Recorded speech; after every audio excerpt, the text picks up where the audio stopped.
advogado! Fala, advogada. Eu sou Leonardo Bandeira. E eu sou Fernanda Catarina.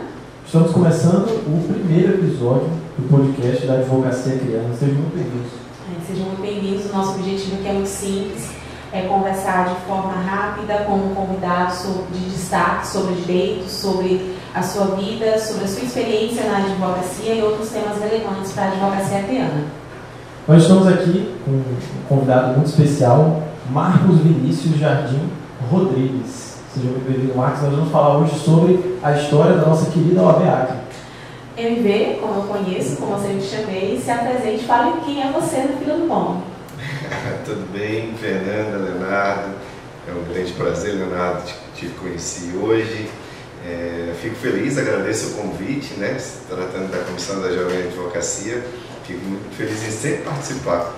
Eu sou um ex-jovem advogado, sempre me considero assim, tenho muito orgulho de tudo que participei, que colaborei com essa instituição, e tudo começou exatamente com a Jovem Advocacia. Tive uma carreira, assim, muito bonita na ordem, um trainee da OAB, eu posso dizer. Entrei como presidente de comissão, depois fui para o Conselho Seccional Suplente, titular, fui secretário-geral adjunto, né, já na diretoria, depois vice-presidente, depois presidente. Todos os cargos da OAB. Todos, e Conselho Federal da Ordem, finalmente, e ainda participei de algumas comissões, fui presidente de comissão também de defesa de prerrogativas.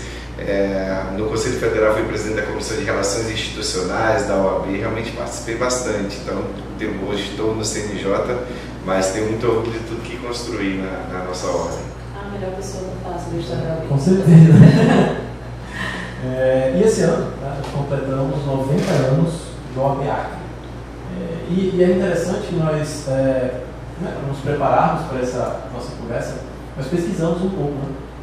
E nós não encontramos muitas informações sobre o passado mais distante da OAB, muito sobre a história recente, mas o passado distante não teve tanta coisa. Aqui na nossa OAB a gente tem ali um memorial, né, as fotos dos presidentes, mas realmente se resume a isso, né? São poucas as informações, então por isso que a gente resolveu trazer esse ponto, para que a jovem advocacia conheça um pouco mais da sua história, da sua casa, de como isso aqui foi construído.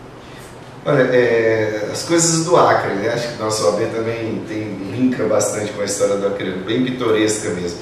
90 anos, é a seccional mais antiga do país, né? No registro de livros, e não é por ordem alfabética não, por exemplo, porque é o Acre, é o primeiro, não. Ordem cronológica, é o primeiro registro no livro próprio do Conselho Federal da nossa seccional. E isso é uma coisa interessante, porque normalmente a gente acha que por ser do Acre a gente é o último em tudo, que a gente não tem, mas é a primeira. É a mais antiga. Como assim? Tem até na sala das sessões, tem um ofício comprovado, a mais antiga. Como isso aconteceu, eu realmente desconheço, mas é fato concreto. E deve ser que tem o menor número de ex-presidentes. Você vê a nossa galeria de ex-presidentes que beneficiou do memorial lá hoje, tem pouquíssimos presidentes. O primeiro ficou mais de 20 anos no poder, o presidente fundador, e o nosso antepenúltimo ficou 30 e tantos anos, ou seja, 2 presidentes ficaram meio século.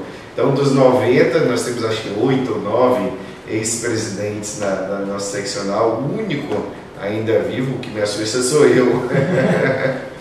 Curioso. É verdade, fiquei reflexivo depois disso. E, assim, conhecer a própria história, a história da instituição é essencial. Porque dessa forma nós podemos perceber as nossas influências, né? As mudanças e revoluções que nos precederam.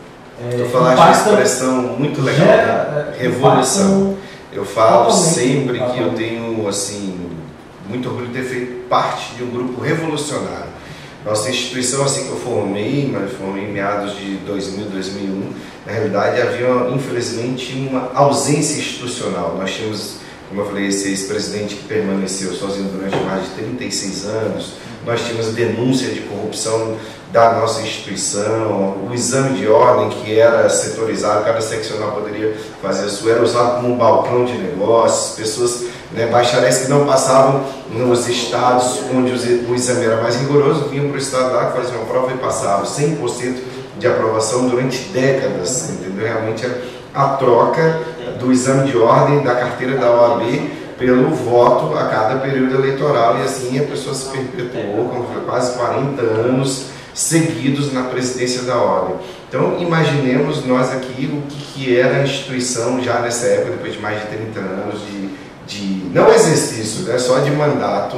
Realmente havia uma dificuldade muito grande. Se hoje nós temos problemas ainda com a questão de prerrogativas da advocacia, uma instituição tão poderosa como a Ordem dos Advogados do Brasil, notadamente a do Acre, imagina naquela época de ausência institucional, realmente era muito difícil, você não conseguia ter acesso a um cliente numa delegacia, num presídio, despachar com o juiz, era realmente uma situação muito difícil. Eu ainda vivi isso por um certo período, ainda apoiei o saudoso Florindo Poeste, o Barão, nas eleições de 2003, 2004, me recordo de 2003, 2004, perdemos e aquilo me causou uma frustração muito grande. Nós não tínhamos sede própria, era uma sala fechada, de forma muito simbológica, na frente do cemitério, que era realmente a cara da OAB, era isso. A nossa sede era onde hoje é a sala de apoio à advocacia, no Fórum Barão do Rio Branco, era uma sala muito estranha, ruim. A OAB inteira se resumia a uma sala, aquela sala. Nós, depois de tanto tempo, ou seja, 90 anos de OAB, a época tinha então 75 anos mais ou menos, nós recebemos a história da ordem numa caixa de papel. A história da ordem toda, mais de 70 anos dentro de uma caixa de papel. Registros de advogados. A tesouraria era um cadernão, eu lembro assim, tudo a lápis, assim, não tinha controle de absolutamente nada, notas promissórias, cheques vencidos, não tínhamos nada, não tínhamos o regimento interno, então não havia realmente uma formalidade mínima, não tinha tribunal de ética, caixa de assistência, absolutamente nada da instituição. E foi assim que a gente conseguiu. Eu lembro muito bem, e eu sempre falo que eu gostei muito de ter conhecido o ex-presidente Florindo, eu acho que não quando nós ganhamos em 2007, mas na derrota.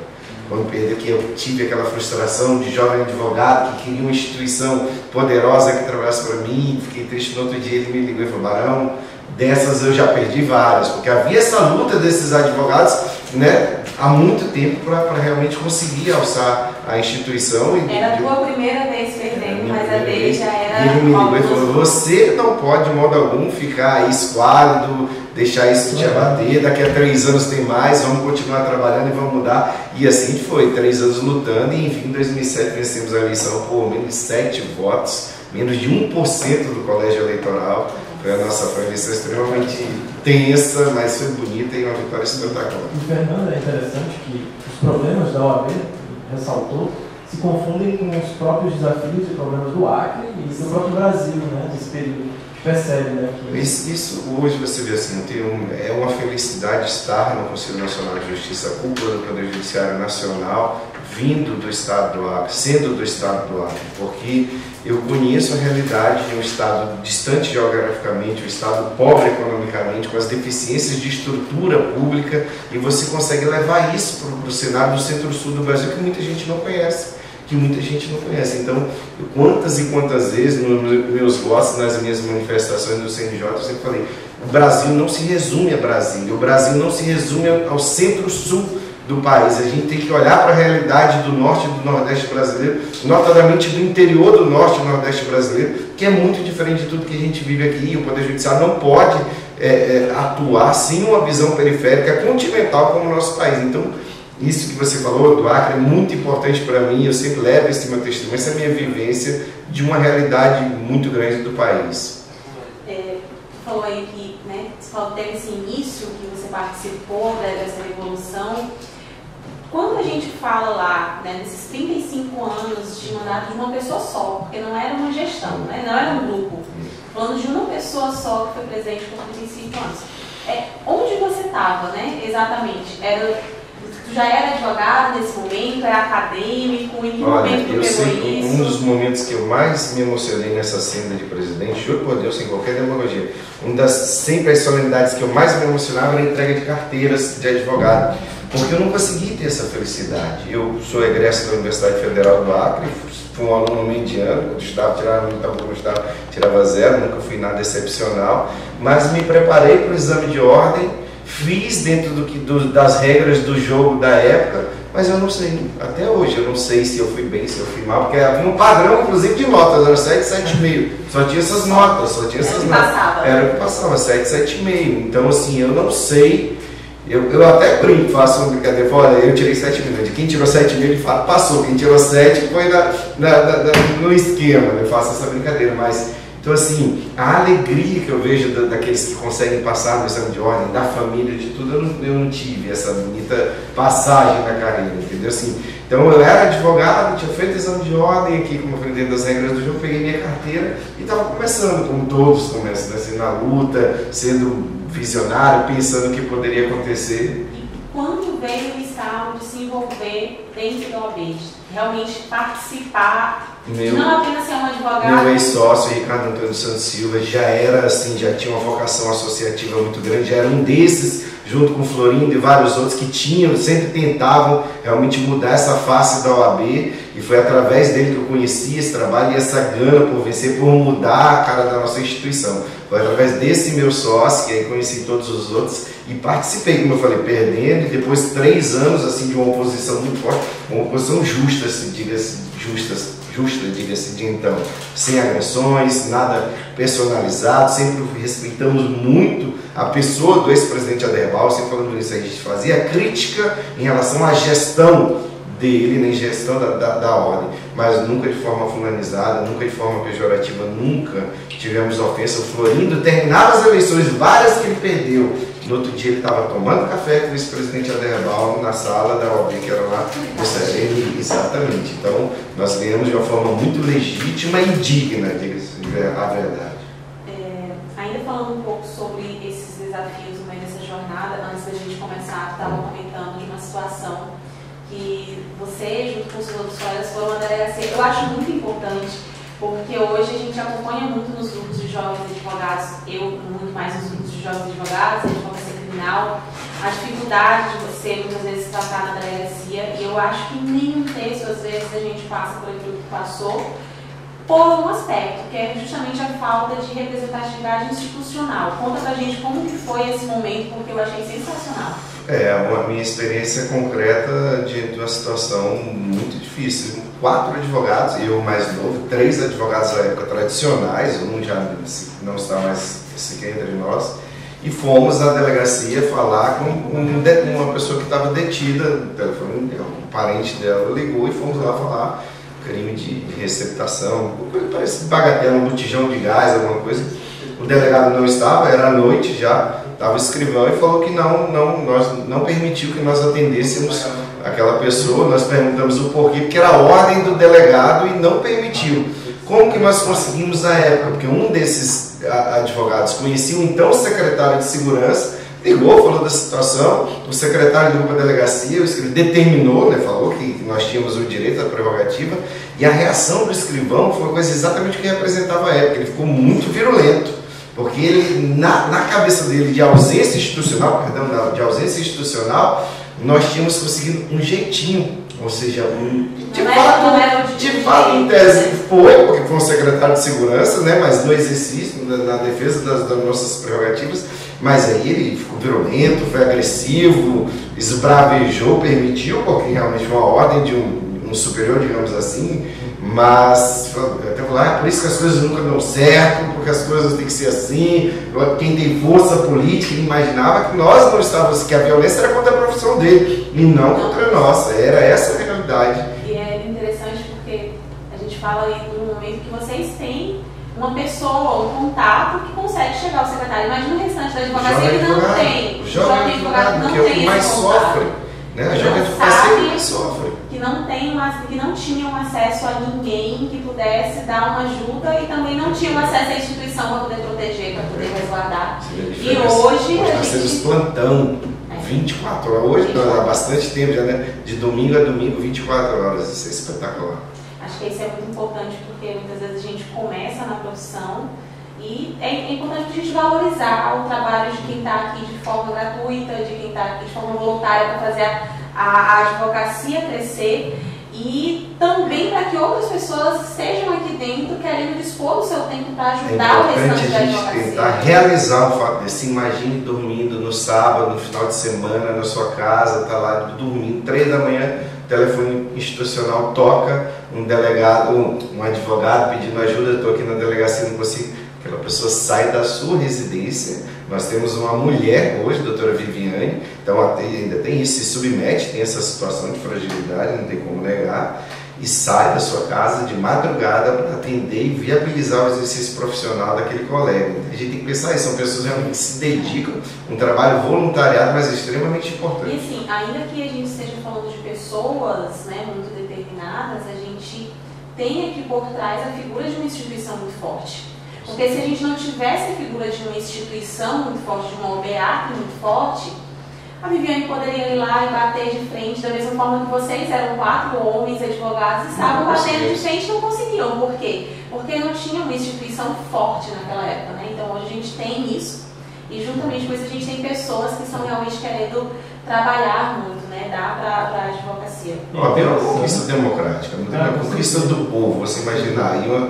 A OAB vive, digamos assim, numa ilha de independência que eu não consigo deslumbrar nenhuma outra instituição privada que não maneja recursos públicos, mas com cabedal de funções legais extremamente importantes. É a única profissão particular que é prevista na Constituição Federal e com uma função social de paridade com a magistratura e com o Ministério Público. Então imagina, você não depende de governo algum, de Estado algum, de nada, ou seja, não existe nesse aspecto como pressionar a instituição, não vá cortar o orçamento, alguma coisa assim. Não existe esse tipo de barganha com a nossa instituição, que, como eu falei, que tem um respaldo legal muito grande, o ordenamento jurídico privilegia e enaltece a nossa instituição, assim, coisas que nenhuma instituição no Brasil, nenhum advogado no planeta, perdão, no Brasil não, no planeta, tem essa função social, né, que a advocacia tem.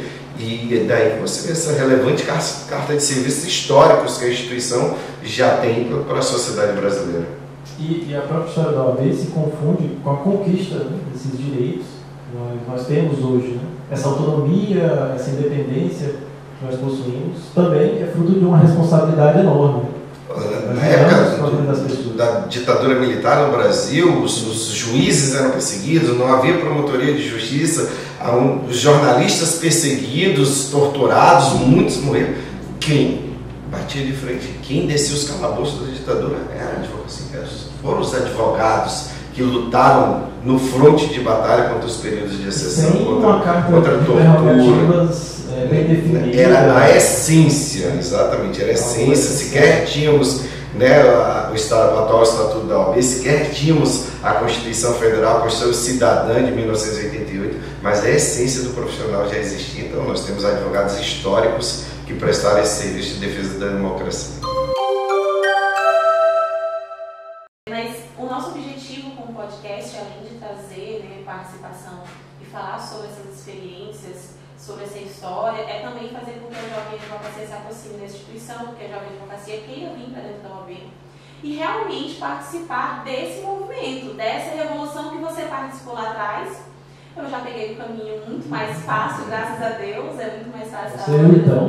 Né? Mas o nosso objetivo, a revolução continua, né? Seja para trazer novos projetos, para trabalhar mais. E eu queria que, a gente sabe, por exemplo, que o Eric, o Thiago, o Coeste, o André também foram presidentes da comissão da Jovem Advocacia.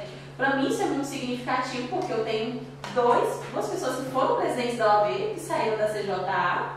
Então eu espero um momento, um dia, né? Porque, inclusive, eu quero fazer uma observação aqui, né?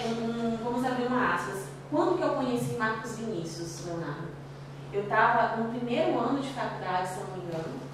Era eleição, eu não lembro, acho que era a primeira eleição do Marcos Vinícius, e aí ele foi nas salas de aula chamar os alunos para participarem do movimento, e ele disse assim, vocês não podem votar, mas vocês podem ajudar, vocês precisam conhecer a OAB, precisam conhecer o que está acontecendo. E aí ele olhou para a minha sala e disse assim, essa sala aqui é a maioria de mulheres, quem sabe daqui não saia uma futura presidente mulher também, né, e tudo mais. E aí eu olhei e disse assim, serei eu. Serei eu. Um dia eu quero ser presidente da OAB, né? E desde então, desde o primeiro ano, eu virei a expressão piolho de palestras da OAB, né? Qualquer coisa é dita depois.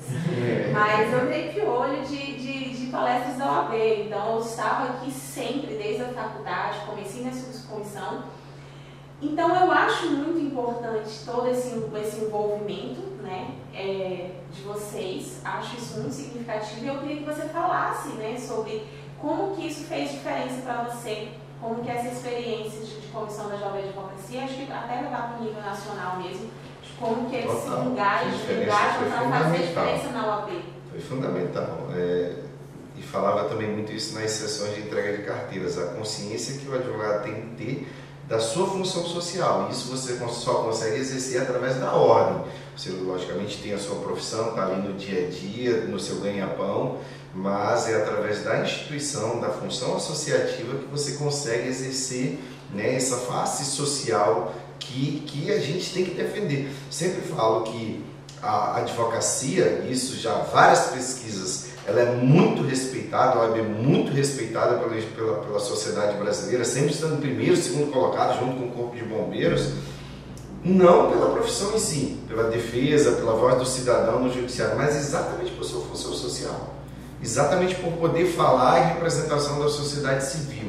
É por isso que ela é respeitada, exatamente pelas cartas de serviços históricos, defesa de eleições diretas, participação intensa em momentos cruciais, como agora, né, nas crises institucionais, sempre se manifestando, sempre atuando. O advogado tem que ter essa consciência. Primeiro, parte sempre daí. Eu não estou aqui somente para ser aquela pessoa num processo judicial, só para ser aquele profissional num processo judicial. Eu tenho que dar minha contribuição para esse país, para esse Estado ainda tão injusto, esse país tão injusto, tão retrógrado ainda, com uma democracia ainda tão frágil. O profissional da advocacia é muito importante nesse aspecto. Sempre falei isso. No meu caso particular, como eu falei, foi extremamente importante essa vida associativa, conhecer pessoas, novas experiências, culturas, estar sempre envolto em temas, em temáticas, discussões, como resolve isso, como resolve aquilo, foi para mim fundamental. Mais especificamente ainda, Fernando Leonardo, eu sempre falo que eu fui presidente da OAB porque fui presidente de comissão de Jovem Advocacia. Eu falei aqui que comecei como presidente de comissão, mas exerci hierarquicamente outras funções até superiores, desde conselheiro, diretor 2 vezes, né? Fui secretário-geral adjunto e vice-presidente, de forma muito rápida, em cerca de 3 anos eu alcei de presidente de comissão para a vice-presidência da ordem, mas sempre falei que eu consegui ser presidente da instituição por causa do trabalho na Jovem Advocacia. Um grupo muito voluntarioso, como ele falou, Eric, Tiago, o deputado estadual Roberto Duarte Júnior também esteve na primeira comissão, na diretoria da primeira comissão, várias outras pessoas, vários outros que hoje têm papel de destaque na sociedade acreana, estiveram nesse início de trabalho e a gente conseguiu fazer muita coisa. A comissão da Jovem Advocacia era o coringa, fazendo qualquer coisa. A prerrogativa a gente estava lá, a Jovem Advocacia estava lá, a ética a gente estava lá, futebol estava lá, festas, logicamente, tudo jovem, fazia muita festa. Então, assim, realmente foi um período de muita participação no trabalho geral da instituição. Tanto que, repito, Florindo, que era o nosso grande líder, conseguiu vislumbrar, enxergar essa possibilidade de alçar a diretoria da ordem e finalmente a presidência por esse trabalho de base que foi muito bem feito. Realmente a gente conseguiu, foi um esforço muito grande, porque a gente, como eu falei, havia um desconhecimento, estudantes não conheciam. Imagina quantas e quantas pessoas estudaram, se formaram e entraram no mercado de trabalho sem saber o que era o OAB, sem participar, sem ser beneficiado pelos serviços da ordem. Como eu falei, foram quase 40 anos de inexistência institucional. Então havia um desconhecimento mesmo. Então a nossa tática, a nossa estratégia foi começar nas faculdades. Você precisa conhecer a OAB, gente. Você fala, a gente precisa conhecer esse grande instrumento de democracia que é essa instituição. E deu certo. E é interessante porque instituições são feitas por pessoas, né? E pessoas fortes. Se as pessoas não forem fortes, aguerridas, né? Buscarem de fato concretizar aquilo que está escrito, né, na nossa carta, tem que ter proatividade. Tem o risco, como você mesmo falou, da instituição errar, porque é composta de seres humanos e os seres humanos são falíveis.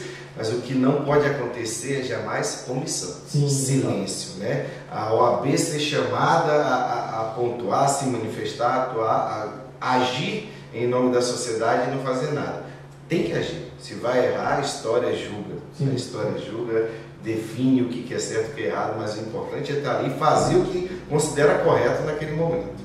E uma coisa que eu sempre levo comigo é que a OAB, ela 90 anos de história, mas nada nos garante necessariamente que ela terá mais 90 anos para frente se não houverem pessoas dentro da OAB, né, engajadas, que vistam a camisa, que lutam. Os desafios são crescentes. A Fernanda falou que eu cheguei na parte mais fácil. Eu discordo, sabe, Fernanda?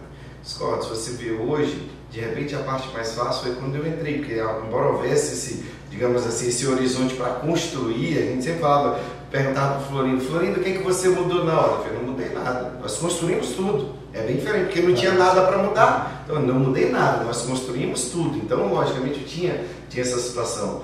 Mas hoje os desafios são gigantescos, uma classe inchada, um estelionato educacional latente cada vez mais contundente, né? A venda de ilusões, né? Os sonhos frustrados das pessoas que saem da faculdade imaginando que vão conseguir exercer a profissão e não conseguem passar no exame de ordem, faz mais de um dezembro, desistem, né, da carreira porque não conseguem, e muitos ainda passam. Então, assim, você lida hoje com o mercado inchado, a base da advocacia muito sofrida, luta muito, então está muito angustiada, e você deve sentir isso, né? Os jovens querendo, com muita força de vontade, querendo progredir. A gente recebe mensagem, assim, quando eu comecei, eu já ouvia falar, né? Você vai receber muita mensagem de jovem advogado perguntando se tem algum escritório, né?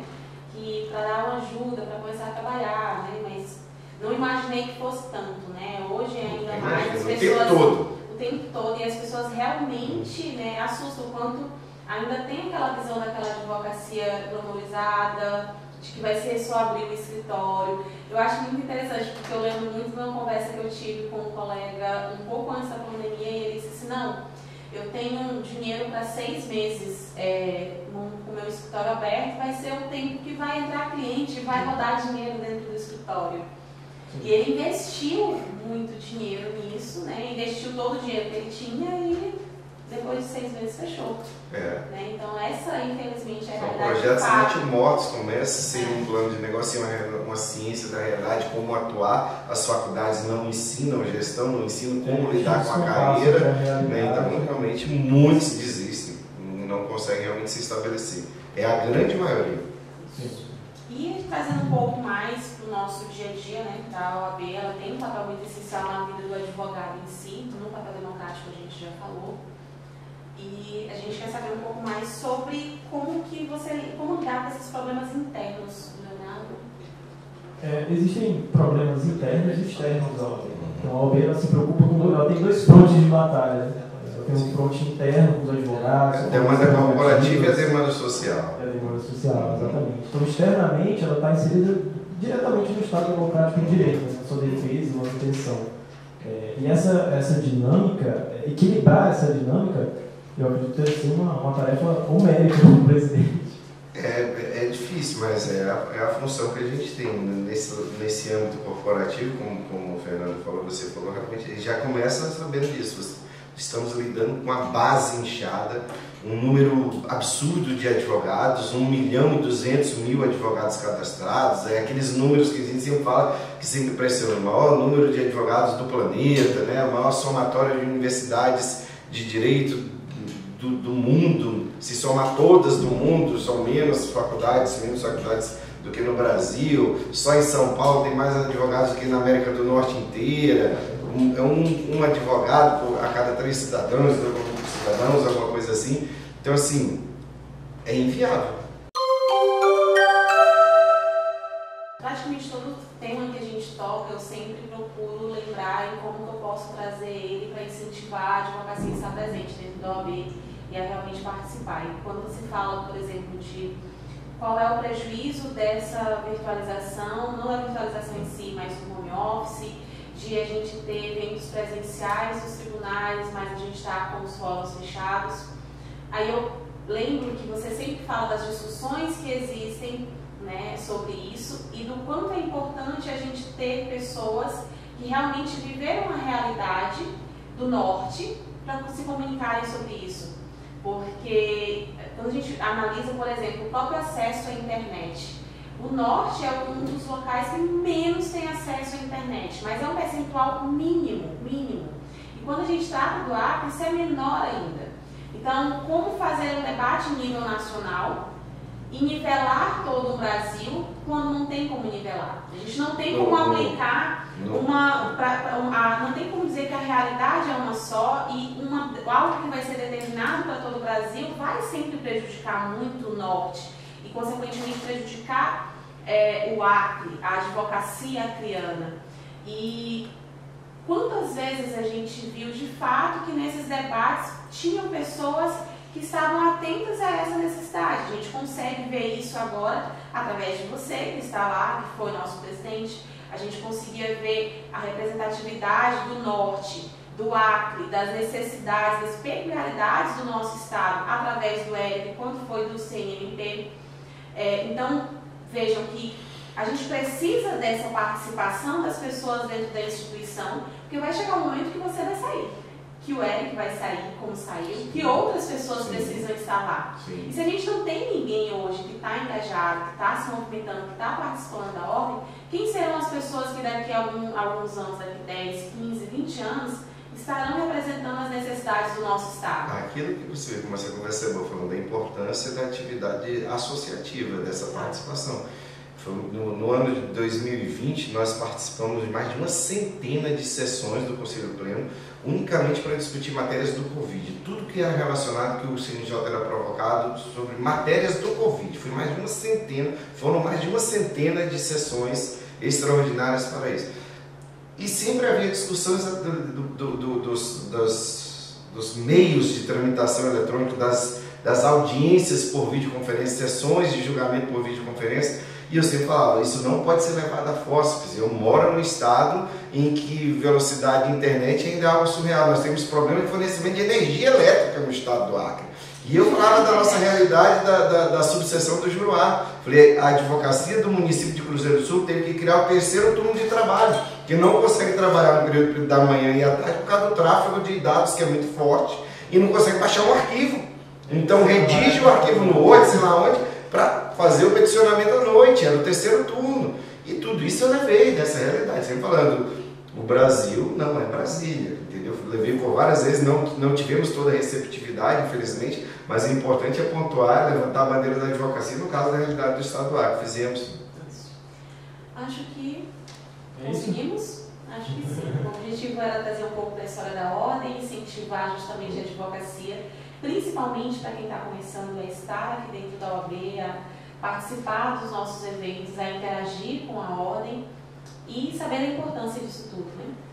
O Fernando Leonardo, teve uma época, eu me lembro de uma palestra que eu dei na Universidade Federal do Acre, em que eu fui falar exatamente qual era sobre a minha história, né, de vida.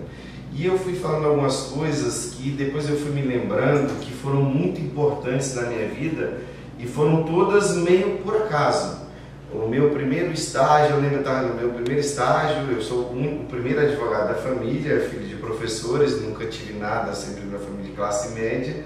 E meu primeiro estágio foi oferecido pelo hoje desembargador Pedro Ranz, era juiz da vara de tóxico e acidente de trânsito, porque ele era professor de prática, né, processual, e nós fizemos um júri simulado. E acabou que eu entrei lá, eram três promotores e 3 defensores, e eu por acaso fiquei já na defensoria. Os outros 2 que estavam comigo não puderam ir, desistiram, e eu não desisti. Estudei muito o processo, aquelas coisas todas. Eu fiz um bom júri simulado, e ele falou no final, que eu sempre fazia análise, falou assim para mim, eu sempre falo que ele foi uma pessoa muito importante na minha vida: você vai ser um bom advogado, eu quero você amanhã trabalhando comigo. E aí foram sucessões de fatos, como eu falei assim, na época da ordem, eu poderia ter na minha primeira derrota desistido, não desisti, consegui, sempre trabalhava muito de forma espontânea. A minha primeira sociedade no escritório de advocacia, também eu fui chamado para ser sócio sem ter que depender de valor nenhum, porque valorizaram o meu trabalho quando eu era assessor de uma vara civil. Aqui um advogado, que foi o que finalmente me convidou, ele tinha muitos processos naquela vara civil, sempre que ia lá, dava atenção, ele gostou do meu trabalho, daquela disponibilidade, falou assim, eu quero que você trabalhe comigo. E daí as coisas foram acontecendo. Na Jovem Advocacia, como eu falei, tudo muito espontâneo, muita vontade de trabalhar, muito voluntariado, a ponto que você vai crescendo espontaneamente. E por aí vai, as coisas vão acontecendo. Quando o presidente também, já de seccional, ajudava muitos demais presidentes com alguma situação, a ponto de, quando fui para conselheiro federal, de ser um dos nomes fortes para ocupar uma diretoria nacional, o que me levou então a disputar uma das vagas do Conselho Nacional de Justiça, e estou lá atuando e continuo sempre nessa pegada, sempre tentando ajudar, sempre tentando fazer um pouco a mais, sempre de forma desprendida, sempre estar ali atuando, prestando um bom serviço e sem, como eu falei, sem amarras nenhuma. Faça, trabalhe, se dedique, seja generoso. Essa palavra me falou, seja generoso, sempre faça, dê o seu tempo, dê uma contribuição sem esperar nada em troca, porque o mundo te dá esse retorno. Então a mensagem que a gente pode dar para a Jovem Advocacia é essa: entenda qual é a sua profissão, a importância da sua profissão não só para o seu ganha-pão, para a sua vida, mas principalmente para o país, que ele falou, um país tão injusto, tão sectário ainda, que precisa de profissionais que tenham essa defesa. Faça o seu trabalho, que o retorno vem. A vida associativa te dá esse retorno, você vai ser visto. A gente sempre fala que para quem quer trabalhar na nossa instituição, há sempre espaço. Na OAB do Estado do Acre, eu sempre falava isso, que eu peguei um costume do Florindo, e o Eric também faz, não existe agenda de atendimento do presidente, ninguém precisa agendar para conversar com o presidente Eric. A sala da OAB da presidência, até hoje, a sala da presidência não tem tranca, ela é aberta para quem quiser chegar. Quem é que vem na nossa sede e nunca conseguiu ter acesso ao presidente? Sempre tem. Então, assim, está de portas abertas, esse chamamento existe e é importante, primeiro, para a profissão e segundo, porque dá retorno. Acredite, porque dá retorno. Muito obrigada pela participação, foi maravilhoso. Eu sou uma grande fã, né? Para mim foi ótimo. Como que foi a sua primeira vez com o episódio desse? Vai ser ótimo. Bom, obrigado. Gente, quem estiver ouvindo, muito obrigada. Espero que quem estiver ouvindo e vendo, né? Que a gente está com os dois. Então, muito obrigada, que vocês gostem e aguardando sugestões, críticas, elogios. Essa foi a nossa primeira vez, mas a gente vai melhorar com o tempo, né? Foi excelente, parabéns. Foi mesmo.